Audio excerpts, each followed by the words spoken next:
홍수정의 유튜브 홍수정입니다. 갑상선 기능이 정상이 아닌데도 약을 먹는 걸 조심해야 되는 경우가 있어요. 예를 들어서 첫 번째는 아급성 갑상선염의 경우예요. 아급성 갑상선염일 때는 갑상선의 염증이 급격하게 와서 통증이 되면서 세포들이 급격하게 파괴가 되고 초음파에서 시커멓게 보이는 거거든요. 갑상선이라는 공장에서 갑상선 호르몬을 머금고 있다가 저장된 양들이 혈액에 일시적으로 방출이 돼요. 그래서 맨 처음에는 갑상선 기능 항진증이 나타나다가 까맣게 염증이 생긴 부분이 치료가 되고 힐링이 스스로가 되면서 갑상선이 정상화되면 만들어져 있는 게 없어서 다시 일시적으로 갑상선 기능이 저하가 돼요.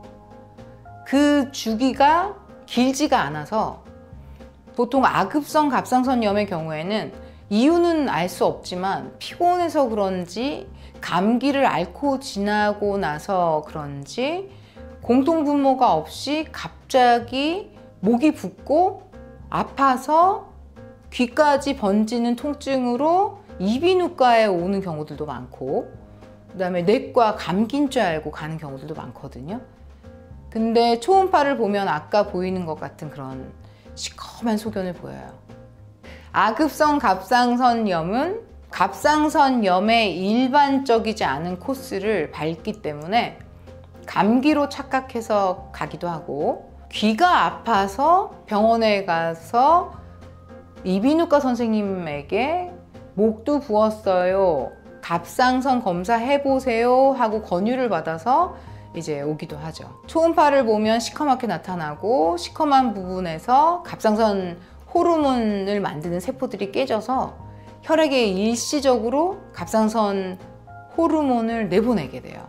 내보낸 양 때문에 일시적으로 갑상선 기능이 항진되기도 하고 치료되는 과정 중에, 왜냐하면 갑상선 염은 일반적으로 자기 혼자 힐링이 되듯이 아급성 갑상선염도 특별한 치료 없이 자기 스스로 괜찮아지기도 하거든요. 물론 오른쪽이 앓고 왼쪽이 아파지면서 기간이 오래도록 아픈 경우들도 있긴 하지만 보통은 6주, 6개월 장기적으로 가는 경우는 많이 없어요. 그래서 스스로 염증이 회복이 되고 나면 오히려 갑상선 기능을 하는 호르몬들을 만들어 놓은 게 고갈이 돼서 기능 저하가 오기도 해요.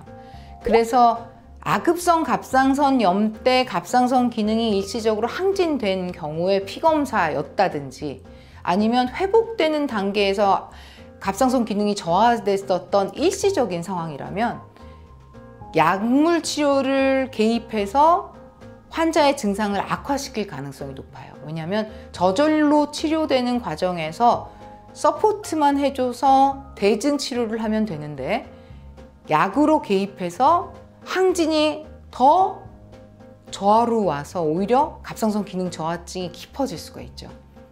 그래서 아급성 갑상선염 때에는 갑상선 호르몬 수치가 비정상이 되더라도 주의 깊게 약물 치료를 해야 되니까 함부로 약을 드시면 안 돼요. 그 다음에 두 번째 말씀드릴 건 뭐냐면 갑상선 기능 수치가 비정상이 나왔는데 프리T4와 TSH라는 수치로 뇌하수체에서 갑상선 자극하는 수치하고 이 갑상선 기능을 하는 호르몬 수치를 두 개를 쟀을 때 한쪽이 비정상인 게 또 헷갈릴 거예요. 약물 치료를 해야 되나 말아야 되나를 본인이 선택하지 말고, 물론 의사 선생님하고 같이 상의하면 될 거지만 간단하게 말씀을 드리면 갑상선 유리 호르몬은 비정상이라서 막 높은데 TSH 수치는 정상인 경우가 있어요. 즉 머리는 정상이고 갑상선 기능은 낮든지 높든지 하는 경우, 혹은 프리T4 수치는 정상인데 TSH 수치가 높든지 낮든지 비정상인 거, 즉 같이 커플이라고 생각한다면 갑상선 기능과 뇌하수체가 서로 갑상선 기능 항진증도 아니고 갑상선 기능 저하증도 아닌 비정상 위, 비정상 아래가 아닌 상황으로 피검사 결과가 되는 경우에는 불연성 갑상선 기능 저하증 혹은 불연성 갑상선 기능 항진증. 불연이란 건 증상이 없을 수 있다. 무증상, 증상이 아직 안 나타난 경우, 이런 경우가 있어요.